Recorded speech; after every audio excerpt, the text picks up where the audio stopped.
Selamat mendengarkan podcast ini.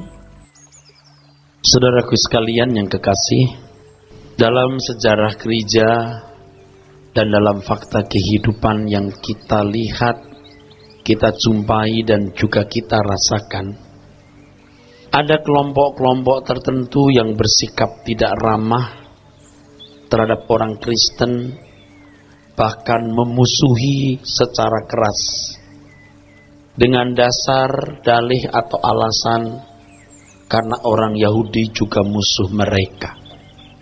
Jadi kita ini disamakan atau disejajarkan atau sepihak dengan orang-orang Israel.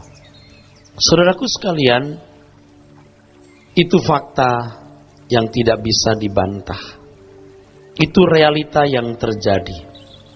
Ada beberapa orang Kristen yang marah dan berkata, apa urusan kami dengan kalian? Dan apa urusan kami dengan orang-orang Yahudi? Saudaraku yang kekasih, sebenarnya sikap kelompok-kelompok ini bukan tidak logis. Bukan tidak logis. Sebab kalau jujur, harus diakui bahwa kekristenan sebenarnya kelanjutan dari sejarah bangsa itu. Kekristenan itu kelanjutan dari sejarah bangsa Israel. Gereja itu kelanjutan dari sejarah bangsa Israel. Harus diakui, ada satu keterkaitan dan keterikatan yang tidak bisa dipisahkan antara Israel dan gereja. Dan itu sangat mutlak. Itu sangat jelas. Itu tidak bisa dibantah. Dan kita harus berani mengakui dan menghayati kenyataan ini. Coba saudaraku renungkan bahwa agama Musa atau Yudaism yang ajarannya berpijak pada Taurat dan yang menggunakan Alkitab Perjanjian Lama sebagai kitab sucinya atau kitab sakralnya yang dianut oleh bangsa Yahudi, itulah yang ditekuni dan dianut oleh Tuhan Yesus. Itulah yang dianut dan yang ditekuni oleh Tuhan Yesus. Ketika Yohanes Pembaptis menolak membaptis Tuhan Yesus, Tuhan berkata, biarlah kiranya kita penuhi semua hukum agama. Kita penuhi apa yang diajarkan Taurat. Kita penuhi apa yang digariskan oleh agama Yahudi atau Yudaism atau agama Musa. Dengan demikian saudaraku sekalian, Yudaism itu bisa menjadi embrio atau landasan awal dari kekristenan. Agama Yahudi, agama Musa atau Yudaism jelas merupakan landasan awal, embrio dari kekristenan. Tidak mungkin ada kekristenan tanpa ada perjanjian lama. Tidak mungkin. Nah, coba kita lihat beberapa aspek. Yang pertama, Allah yang diyakini dan disembah oleh orang Yahudi, oleh orang Israel, adalah Allahnya orang Kristen. Persis. Jadi Allahnya orang Israel itu Allahnya orang Kristen. Persis. Hanya kita boleh memanggil Tuhan semesta alam itu Bapa. Kalau orang Yahudi memanggilnya Adonai, artinya Tuanku. Padahal tulisannya bukan Adonai, tapi tulisannya Yahweh.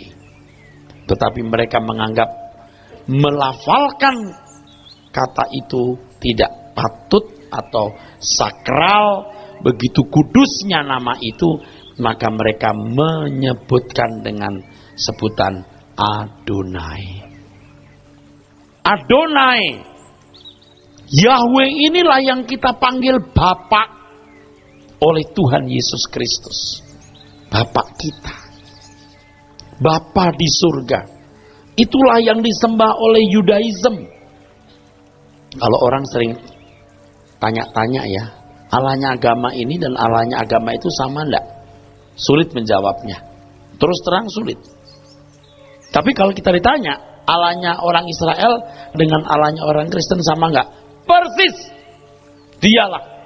dia. Ya. Yang kedua, pertimbangan yang harus kita pahami bahwa kitab yang menjadi pedoman hidup bangsa Yahudi atau agama Yahudi atau agama Musa atau Yudaism itu, perjanjian lama, juga bagian kitab suci kita yang tidak boleh ditinggalkan. Orang Kristen tidak akan mengenal Allah yang benar, tidak akan pernah mengerti hakikat dan sifat-sifatnya tanpa membaca Alkitab perjanjian lama. Orang Kristen tidak akan mengenal Allah yang benar dan proses penyelamatan dalam Yesus Kristus tanpa kitab perjanjian lama. Jadi kitab sucinya orang Yahudi juga kitab suci kita persis sama. Sama, totally sama. Hanya kita memiliki perjanjian baru. Dan perjanjian baru itu menjadi landasan hidup kita. Yang ketiga, orang Kristen maupun orang Yahudi mengaku sebagai anak-anak Abraham. Lewat Ishak, bukan lewat Ucok atau siapapun. Lewat Ishak. Tidak ada nama lain. Abraham, Ishak, dan Yakub. Ini bukan satu pernyataan yang boleh dianggap sepele loh. Kalau Tuhan menyatakan diri, aku Allah Abraham. Ada lagi Ishak dan Yakub. Bukan aku Allah Abraham. Lalu Allahnya Ucok dan Tumiar. Enggak. Ishak dan Yakub. Enggak ada nama lain. Itu punya makna yang luar biasa pentingnya loh. Allah Abraham, lalu jangan salah, Ishak dan Yakub. Sebab Yakub namanya diganti Israel. Sama-sama mengaku keturunan Abraham dari Abraham, Ishak, dan Yakub. Nah, saudaraku sekalian yang kekasih, saya harap kita mengerti jalan-jalan daripada keselamatan atau sejarah kerajaan Allah ini. Ya. Tuhan merancang keselamatan yang agung. Dan itu dijanjikan kepada Abraham. Dari keturunanmu semua kaum di muka bumi memperoleh berkat. Pasti berkat khusus, nggak mungkin berkat umum. Sebab kalau berkat umum, bukan hanya Abraham yang bisa mewariskan kekayaan jasmani atau kekayaan duniawi. Banyak manusia di dunia ini juga mewariskan kekayaan-kekayaan duniawi yang tidak kalah banyaknya dengan Abraham. Ingat ini. Jadi kalau fokus kita memandang Abraham itu salah, itu sesatnya bukan main. Sesat sekali. Jadi ketika jemaat disuruh angkat tangan terimalah berkat Abraham, dalam bayangannya berkat jasmani, itu menyedihkan sekali. Pasti ini orang-orang tidak mengenal kebenaran. Pasti tidak mengenal kebenaran. Pasti sesat nanti kalau tidak disadarkan. Sebab berkat Abraham di sini adalah keselamatan dalam Yesus Kristus. Dari keturunanmu Abraham, semua kaum di muka bumi ini beroleh berkat. Kalau bayangan kita berkat jasmani, itu bodoh sekali. Sebab bukan hanya Abraham yang bisa mewariskan kekayaan. Banyak tokoh-tokoh di dunia ini yang bisa mewariskan kekayaannya. Dan selama ini kita toleransi terhadap kesalahan itu. Salah. Kita tidak boleh toleransi. Itu kesalahan yang harus diidentifikasi sebagai fatal. Kenapa fatal? Ikut terus penjelasan saya ini. Tuhan memberikan tanda bahwa setiap anak-anak Abraham harus disunat. Jadi sunat itu, sunat katan, itu sudah didekretkan Tuhan sejak Abraham. Keturunanmu harus disunat. Oleh sebab itu saudaraku sekalian, sunat yang dilakukan oleh orang-orang Yahudi pada anak-anak mereka pada umur 8 hari, itu mutlak. Begitu pentingnya sunat itu, sampai orang-orang Yahudi menolak menikah dengan orang yang tidak bersunat. Orang yang tidak bersunat itu disejajarkan dengan kafir. Makanya kalau ada orang non-Yahudi mau masuk agama Yudaism, harus disunat. Nah, ini menjadi kebanggaan bagi bangsa Yahudi, ya. Anak-anak mereka disunat dan mereka berkata, kami bangsa yang bersunat. Kebanggaan atas tanda ini membuat mereka, saudaraku sekalian, lupa bahwa ada berkat yang lebih besar dari sekedar sebuah pengakuan sebagai bangsa pilihan yang dilindungi, dijagai Tuhan. Nah, berkat itu dinantikan oleh raja-raja, oleh nabi-nabi. Itulah sebabnya Tuhan Yesus berkata, raja-raja, nabi-nabi ingin melihat apa yang kamu lihat, ingin mendengar apa yang kamu dengar. Tapi ini untuk kamu. Nah, berkat ini dinanti-nantikan. Berkat ini dinanti-nantikan, saudaraku. Berkat apa itu? Keselamatan dalam Yesus Kristus. Nah, sampai pada zaman penggenapan, Tuhan Yesus lahir. Tuhan Yesus datang. Sejak itu pemisah antara Yahudi, antara Israel dan non-Israel diruntuhkan. Antara Israel dan non-Israel diruntuhkan. Sebab yang non-Israel pun jadi Israel oleh iman. Amin. Saudara bisa mengerti ini? Jadi begitu Tuhan Yesus datang, Tuhan memberitakan berita Injil. Ayo, siapa yang menjadi umat Allah?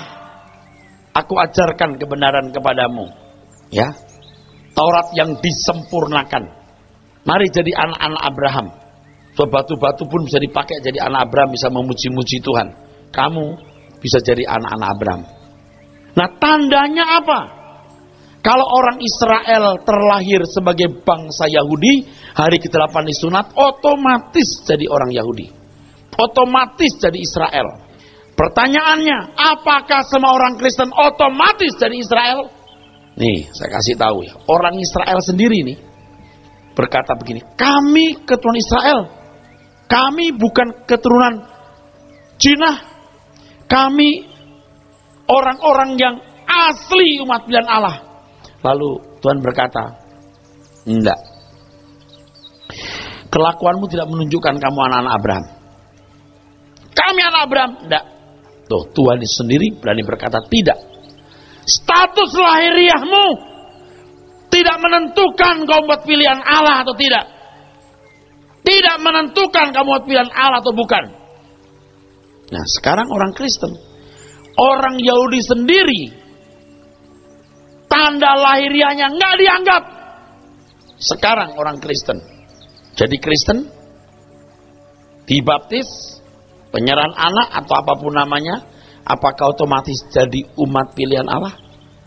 Harus disunat. Tapi saya ingatkan ya, tanda sunat pun bisa nggak dianggap setelah Tuhan Yesus datang dan merobohkan tembok pemisah tersebut. Yang saya katakan semua ada ayatnya, saudara. Kalau kita baca, tidak pulang kita. Jadi yang saya katakan, tembok pemisah dirubuhkan, semua ada.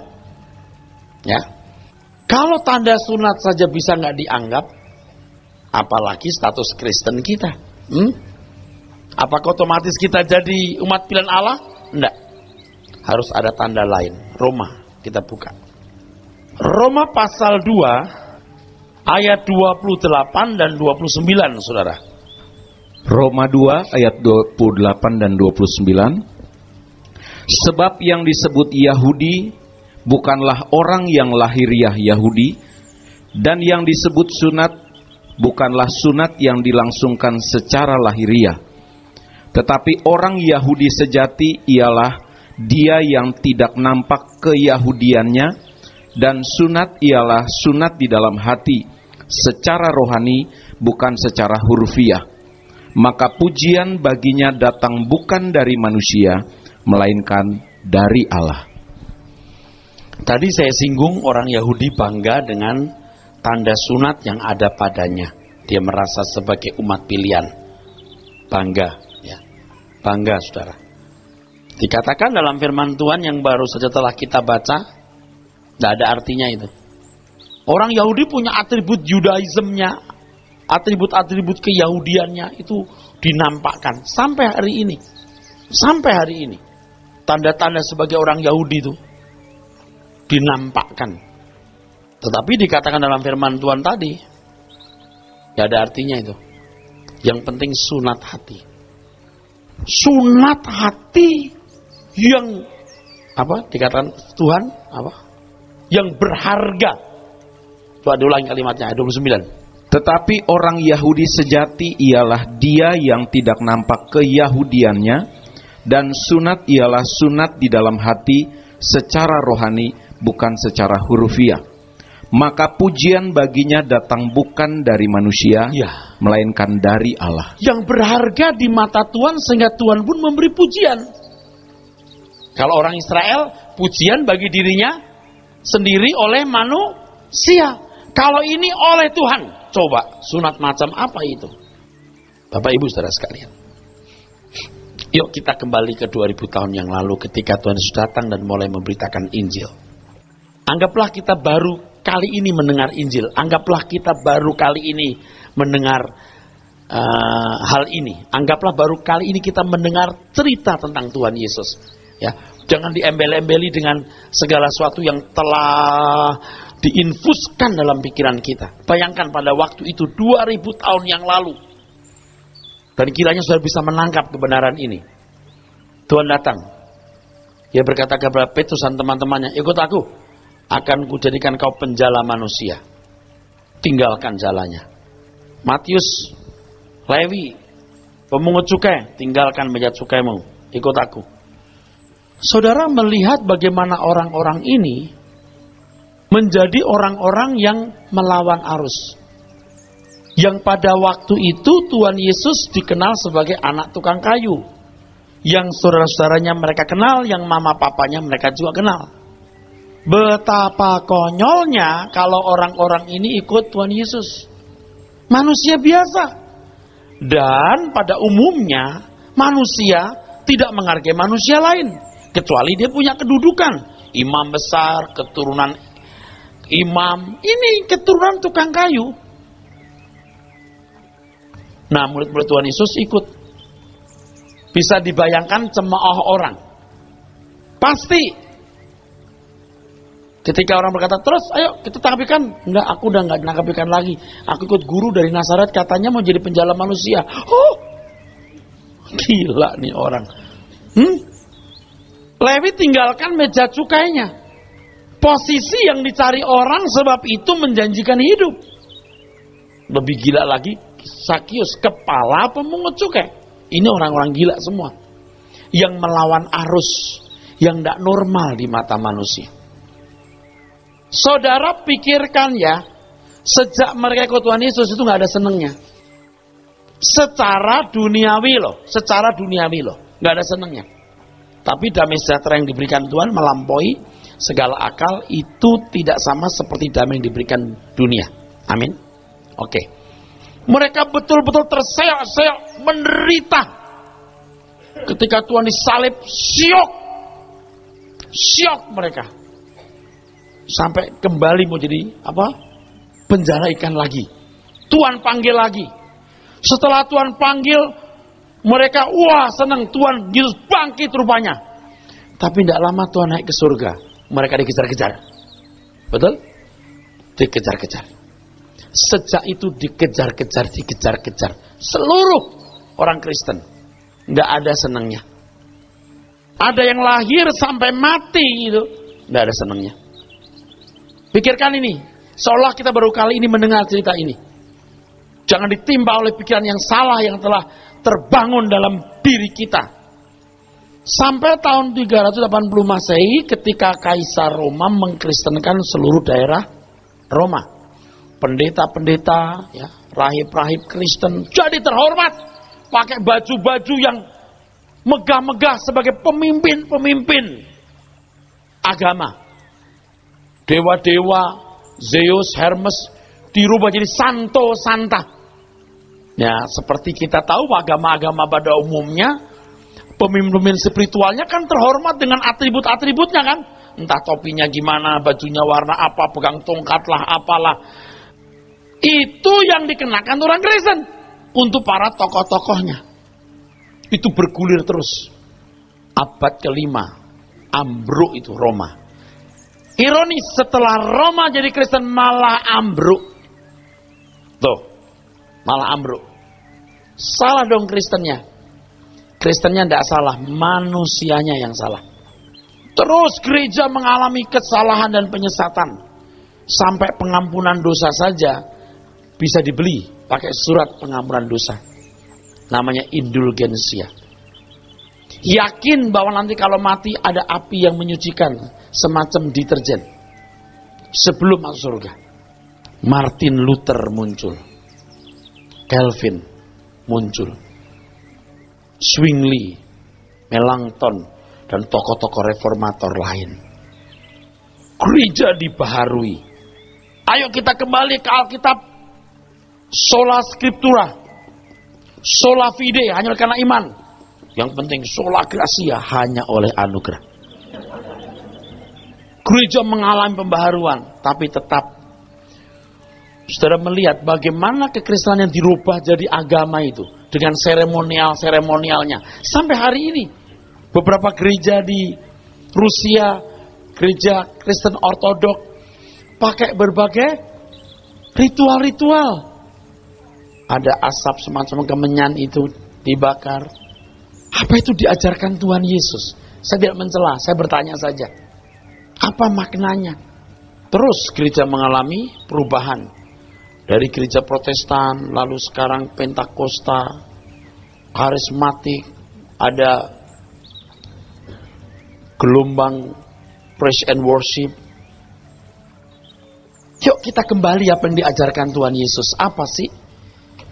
Kok jadi berubah begini? Tuhan berkata, kalau ikut aku, kamu kehilangan nyawamu. Bapa di surga telah merancang keselamatan.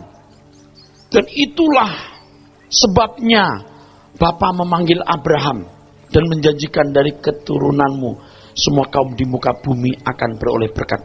Berkat apa itu? Berkat keselamatan. Bagaimana menerima keselamatan itu? Nah, Paulus menulis dalam suratnya dengan tulisan dari perspektif seorang pengikut Kristus. Wah, kita lihat jelas bagaimana kehidupan atau sosok pengikut Kristus itu.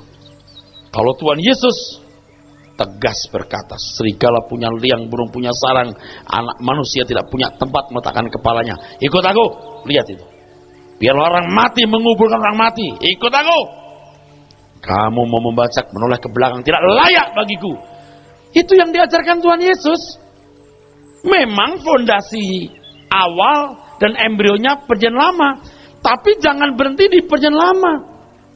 Ini wasiat lama yang gugur ketika janji keselamatan digenapi dalam Tuhan Yesus Kristus. Nah, kita ingat sekarang. Saya kembali. Orang-orang yang ikut Tuhan Yesus semua jadi susah. Semua jadi rumit. Disinilah Tuhan mengatakan, barang siapa kehilangan nyawa karena aku, ia beroleh nyawa. Kamu harus rela kehilangan nyawa. Nah, sunat di sini sebenarnya maksudnya apa? Sunat itu ya, tindakan yang dilakukan menyakiti bagian tubuh di mana klimaks kepuasan bisa dicapai. Bagian yang paling bisa mencapai kepuasan, bagian itu yang dilukai. Singkatnya, sunat itu sebenarnya adalah kesediaan kita meninggalkan kenyamanan dunia. Dan semua kita bisa. Anda jadi orang terhormat, Anda jadi orang kaya, Anda jadi orang yang sukses dalam studi, karir, tetap bisa memikul salib, tetap bisa meninggalkan kenyamanan dan menemukan kenyamanan lain, yaitu damai sejahtera yang melampaui segala akal yang Tuhan berikan. Wah, kalau orang kaya mana bisa Pak meninggalkan kenyamanan? Bisa kalau dia mau. Orang terhormat Pak jadi gubernur atau menteri, tetap bisa kalau dia mau. Misalnya saudara jadi wali kota. Gaji berapa wali kota? 15 juta? Berarti tidak mungkin dong bisa naik mobil kelas 600 juta. Naiklah mobil minibus. Orang ketawain, tidak apa-apa. Tapi Anda pasti tidak korupsi. Tapi kok bisa naik mobil yang harga 1 miliar Pak? Coba dihitung gajinya berapa, orang tuanya siapa. Kira-kira berdua dari mana? Hitung aja. Dagang enggak? Enggak. Kok bisa? Dari mana? Ah, udah dijawab sendiri itu. Kalau saudara anak Tuhan, Anda mesti menolak suap. Mesti menolak korupsi, walaupun jadi miskin. Gimana Pak kalau kita berdagang Pak? Kita jujur, tapi kita punya uang miliaran, ratusan miliar. Tetap bisa meninggalkan kenyamanan dunia. Dengan cara apa? Membagi hidupmu bagi orang lain. Ini paling menyakitkan. Tetapi ikut Tuhan Yesus harus begini. Bukan berarti lalu saudara jadi miskin atau tidak boleh pakai mobil mewah. Kalau saudara punya bagian mobil mewah, pakailah itu. Tapi saya kasih tahu, ingat ya, damai sejahtera kita bukan karena mobil mewah. Dan kita tetap dalam pimpinan Roh Tuhan, sehingga kita mengerti berapa bagian yang boleh kita pakai atau kita gunakan dari seluruh harta Tuhan yang dipercayakan kepada kita. Nggak boleh pakai suka-suka mestinya. Di sini butuh motivasi hidup yang benar, yang pertama.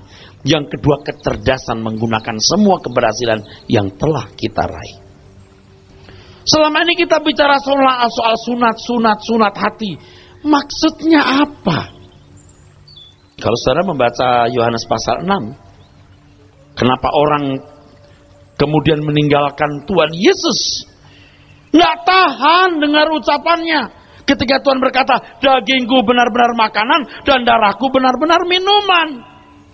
Wah, ini versinya nggak sama seperti versi kita.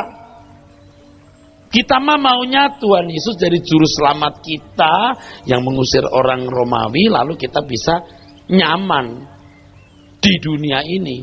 Tidak. Tuhan berkata, kamu bukan dari dunia ini. Jelas nggak saudara? Jadi ikut Tuhan Yesus itu jadi nyentrik. Tapi ingat pesan saya, kita harus selalu berusaha untuk kelihatan sama. Dalamnya beda. Jangan kelihatan kita beda, dalamnya sama. Ingat ini. Begitu ikut Tuhan Yesus, itu menyusahkan. Tapi sampai tingkat kita bisa susah itu. Tapi ingat ya, damai sejahtera melampaui segala akal diberikan. Kita bisa sampai tingkat susah itu, stadium itu bisa kita raih ketika kita belajar Injil, kebenaran firman Tuhan yang murni. Sebab kebenaran firman yang murni itu menyakitkan, saudara, melukai, bahkan bisa membunuh. Nah, ketika kita teladani Tuhan Yesus, maka spirit yang dimiliki Abraham sebagai musafir di dunia ini, yang ketaatannya unconditional, tak bersyarat kepada Bapa di surga. Iman itu berarti tindakan. Iman itu satu kesepakatan dengan Tuhan bahwa dia bersedia melakukan apapun yang Tuhan perintahkan tanpa membantah. Maka iman yang sama kita miliki, taat kepada Tuhan Yesus Kristus. Jiwa musafir yang dimiliki oleh Abraham, kita miliki, itu berkat. Jadi kalau sampai orang bisa punya jiwa musafir seperti Abraham, berkat itu baru sampai ke tangan orang itu. Beri kemuliaan buat Tuhan. Lalu sekarang orang berkata, berkat Abraham, berkat jasmani, musafirnya hilang. Sesat. Sesat itu. Berkat Abraham itu ketaatannya itu loh. Yang oleh karenanya bisa lahir Mesias juru selamat. Yang merenggut kita tangan kuasa gelap dan melatih kita hidup seperti dia hidup. Ikut aku berarti ikut jejakku. Sakit itu sunat namanya. Itu sunat yang benar, saudaraku. Kalau orang barat dengar khotbah saya udah nggak masuk. Udah nggak masuk, Pak. Orang-orang Indonesia yang frustasi nggak bisa hidup nih. Nah, orang-orang duniawi, Kristen duniawi, dengar khotbah ini juga nggak masuk lagi. Apaan sih? Kristen macam apa? Kristen yang diajarkan Tuhan Yesus. Tepat seperti itu. Itu yang diajarkan Tuhan Yesus. Ini tidak mengurangi saudara giat kerja cari nafkah ya. Nggak mengurangi itu saudaraku. Kalau orang Yahudi otomatis jadi apa? Umat pilihan Allah, anak Abraham. Tapi begitu zaman penggenapan, status lahiriahmu nggak ada artinya. Kamu harus terima juru selamat Mesias. Versinya, bukan versi kamu. Nah untuk orang Kristen, nggak otomatis jadi umat pilihan, sunat.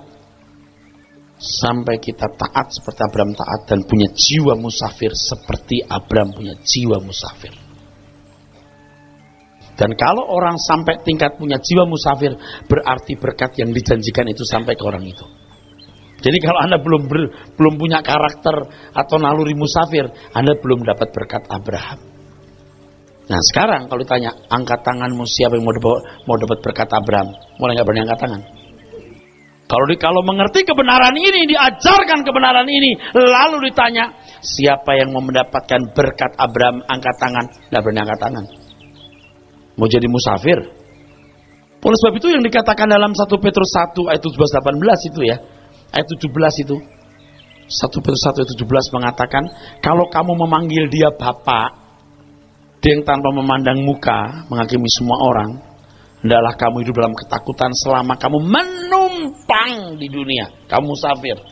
Ayat 18, karena kamu telah ditebus dari cara hidupmu yang sia-sia, yang kamu warisi dari nenek moyang. Jadi kalau selama ini, ayo siapa yang mau dapat berkat Abraham, angkat tangan. Waduh senang banget angkat tangan. Pikirannya itu berkat jasmani. Padahal berkat yang dimaksud oleh Tuhan dalam Kejadian 12 ayat yang ketiga itu, bahwa seluruh kaum di muka bumi akan dapat berkat, itu berkat keselamatan dalam Yesus Kristus yang memungkinkan orang bisa hidup seperti Abraham hidup. Abraham itu luar biasa, sangat luar biasa. Abraham itu musafir asli, musafir lengkap, musafir sempurna. Dilihat dari sosio budaya, dia jadi bangsa nomaden, bangsa atau suku yang tidak memiliki tempat menetap tetap, berpindah-pindah. Dilihat dari sudut rohani, Abraham itu hanya merindukan kota yang direncanakan dan dibangun oleh Allah. Dan orang Kristen harus punya karakter sama seperti ini. Dan kalau saudara belajar Injil, mengerti kebenaran, sampai mengembangkan naluri ini, berarti saudara telah menerima berkat Abraham. Saudara jadi anak-anak Abraham yang nilai hidup saudara luar biasa, unggul tingginya. Jadi ketika kita berkata, terimalah berkat Abraham, berkat jasmani, sesat. Yang telah terima berkat Abraham, ya, seperti murid-murid Tuhan Yesus itu, dan bapak-bapak gereja mula-mula, tidak ada senangnya semua nggak ada senangnya. Secara manusia, secara pandangan umum, tidak ada senangnya. Hidupnya susah, pikul salib, kehilangan nyawa itu suke. Jiwa, dalam jiwa ada kehendak, pikiran, perasaan, ya, dibaharui, ditanggalkan, sebab pikiran, perasaan, kehendaknya diarahkan kepada Tuhan dan kerajaannya saja. Itulah iman Abraham.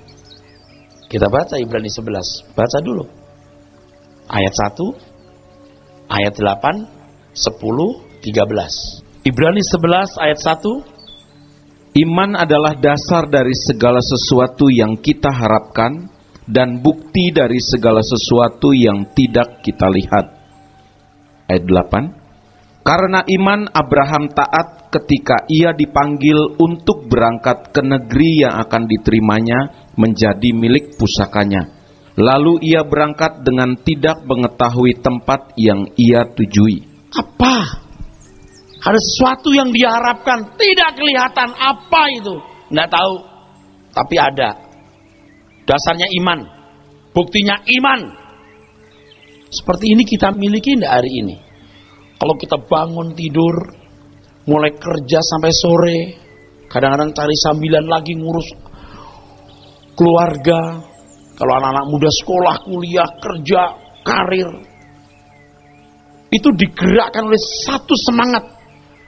Sesuatu yang dia harapkan. Dasarnya iman. Sesuatu yang tidak dia lihat, buktinya iman. Tindakan-tindakannya itu diarahkan ke sana. Baik kau makan atau minum, melakukan segala sesuatu untuk kemuliaan Allah. Ini kehidupan orang Kristen yang normal nih saudara. Direnggut hidupnya untuk Tuhan. Demi rencana keselamatan Allah dalam Yesus Kristus, Abraham itu harus meninggalkan Ur Kasdim, harus kehilangan dirinya.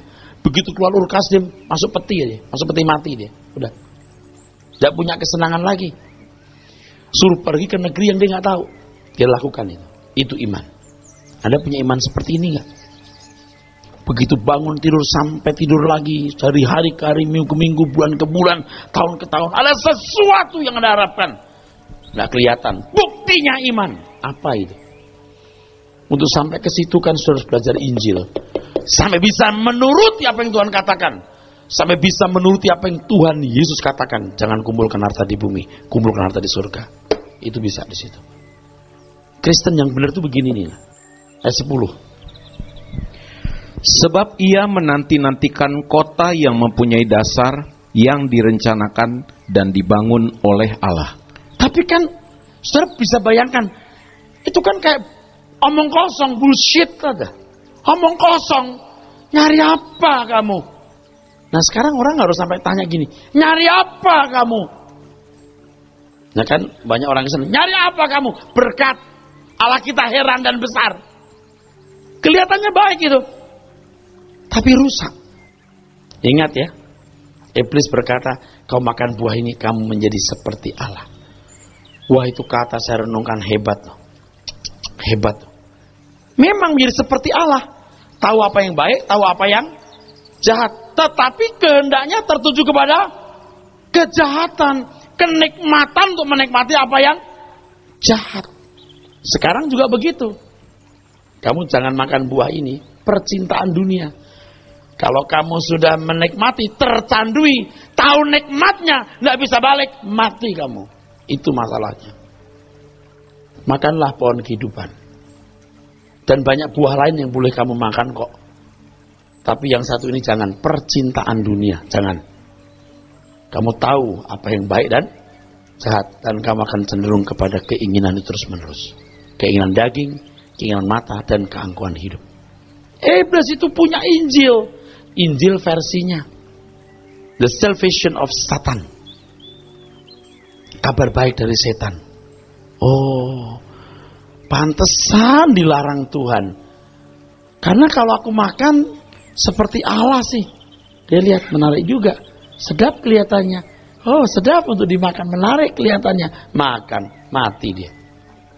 Apa saudara pikir dunia ini tidak menarik? Punya duit banyak, hotel mewah, mobil bagus, terhormat. Apa nggak enak? Kan banyak orang Pentakosta bilang, itu nggak ada artinya. Lu belum pernah masuk ke sana. Orang karismatik dulu kan gereja kecil-kecil, miskin-miskin, nggak ada artinya dunia ini. Sekarang gereja-gereja karismatik kaya-kaya. Kalau dulu kan, oh Yerusalem kota mulia, hatiku rindu ke sana. Sekarang diganti, ku mau di sini. Udah tahu nikmatnya. Sekarang bagaimana Anda disunat, kenikmatan itu ditanggalkan. Oh itu udah gampang. Udah gampang. Ayat 13. Dalam iman mereka semua ini telah mati sebagai orang-orang yang tidak memperoleh apa yang dijanjikan itu. Tetapi yang hanya dari jauh melihatnya dan melambai-lambai kepadanya, dan yang mengakui bahwa mereka adalah orang asing dan pendatang di bumi ini. Tuh jiwa musafirnya terus. Sebab mereka yang berkata demikian menyatakan bahwa mereka dengan rindu mencari suatu tanah air. Dan kalau sekiranya dalam hal itu mereka ingat akan tanah asal yang telah mereka tinggalkan, maka mereka cukup mempunyai kesempatan untuk pulang ke situ. Tetapi sekarang mereka merindukan tanah air yang lebih baik, yaitu satu tanah air sorgawi. Sebab itu Allah tidak malu disebut Allah mereka, karena Ia telah mempersiapkan sebuah kota bagi mereka. Saudara, yang menyedihkan hari ini, kebenaran firman seperti ini justru dilupakan. Tuhan mau diadu dengan orang dunia. Tuhan kita heran, ajaib, juga dahsyat. Nih bisa menyembuhkan, nih bisa memberkati. Diadu. Kesaksian-kesaksian yang kita sampaikan itu sering disampaikan banyak orang. Mau ini, kita lebih unggul ya, punya keunggulan, supremasi kita lebih. Jujur ngomong ya, berapa persen orang jadi Kristen yang benar lewat mujizat? Berapa banyak? Ada nggak orang non-Kristen bilang begini, ternyata Allahnya orang Kristen lebih hebat ya daripada Allah kita? Berapa banyak yang begitu? Ada orang-orang non-Kristen yang memang sakitnya sembuh-sembuh, nggak melihat mujizat dari Allah mereka, didoakan orang Kristen sembuh. Ada. Berapa persen itu? Dibanding dari sekian banyak mereka yang punya pengalaman, Allah mereka juga hebat. Allah mereka juga sakti. Saya bukan tidak setuju mujizat, sangat setuju. Tetapi kekristenan kita ini tidak boleh berangkat dari hal tersebut. Itu Tuhan Yesus juga bikin mujizat, sangat situasional. Kok begitu Pak? Iya. Sebab kalau Tuhan Yesus tidak membuat mujizat, siapa yang mau percaya bahwa dia berasal dari Allah? Karena Tuhan Yesus membuat mujizat, maka Nikodemus pun mengakui tidak ada yang bisa buat begini kalau bukan dari Allah. Betul? Nah, kita orang Kristen hari ini udah enggak usah begitu dong. Yang kamu tabur kamu tuai. Kerja keras, jaga kesehatan, diberkati. Itu mah gampang. Yang sulit adalah memindahkan hati kita di kerajaan Tuhan. Itu yang dipelajari. Sekarang dirubah nih. Gereja dari tempat solusi menyelesaikan masalah-masalah begitu. Untuk membuktikan Allah itu besar. Buktikan Allah itu dahsyat. Tuh. Kelihatannya benar. Akhirnya diselewengkan. Ini bahaya sekali, saudara. Nah, saudara bisa memahami apa yang saya katakan ini kalau saudara belajar firman sampai level tertentu, memahami dengan benar baru berkata, iya. Kalau enggak, Anda pasti ragu-ragu. Alkitab mengatakan, sebab bersunat atau tidak bersunat tidak ada artinya, tetapi menjadi ciptaan baru, itulah yang ada artinya. Pertanyaannya, apakah berkat jasmani, apakah tanda ajaib, apakah mujizat yang dialami seorang memampukan dia, menjadikan dia ciptaan baru? Itu masalahnya. Sunat nggak bersunat nggak masalah, yang penting ciptaan baru. Apa ciptaan baru itu? Ketika seseorang rela kehilangan kenyamanan hidup, ketika fokus hidupnya ditujukan ke kerajaan surga sehingga naluri musafirnya berkembang, menguasai hidupnya, itulah berkat Abraham yang dijanjikan Tuhan. Amin.